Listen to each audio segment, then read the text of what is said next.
जैसा कि बच्चों मैंने इससे पहले वीडियो में आपको 1 से 20 तक मैंने गिनती संस्कृत में सिखाई थी।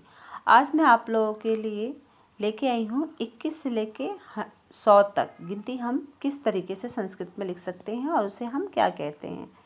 तो देखिए यहाँ 21 को हम एक विसंति, जैसे 20 को विसंति कहते हैं वैसे ही अब 21 है तो उसको हम एक को क्या कहते हैं, एक कह कहते हैं ना।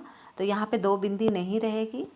जैसे आप इंग्लिश में 21 को 21 कहते हो, है ना, 20 पहले कहते हो और फिर 1 बाद में कहते हो, लेकिन संस्कृत में थोड़ा सा अलग होता है।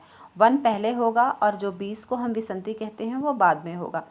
तो हम इसे ऐसे बोल सकते हैं, एक विसंति, द्वे विसंति, त्रयो विसंति, चतुर्विसंति, पंच विसंति, षष्ठ विसंति, सप्त विसंति, अष्ट विसंति, नौ विसंति।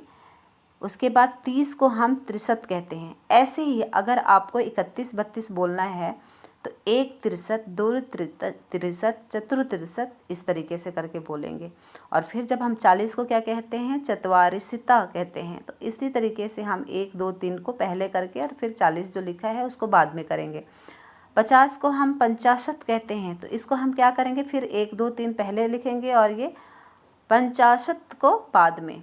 60 को 60 को हम कहते हैं, है ना। 70 को हम सप्तति कहते हैं और 80 को हम आसिति ही कहते हैं। 90 को नवति ही और 100 को हम सत्तम कहते हैं।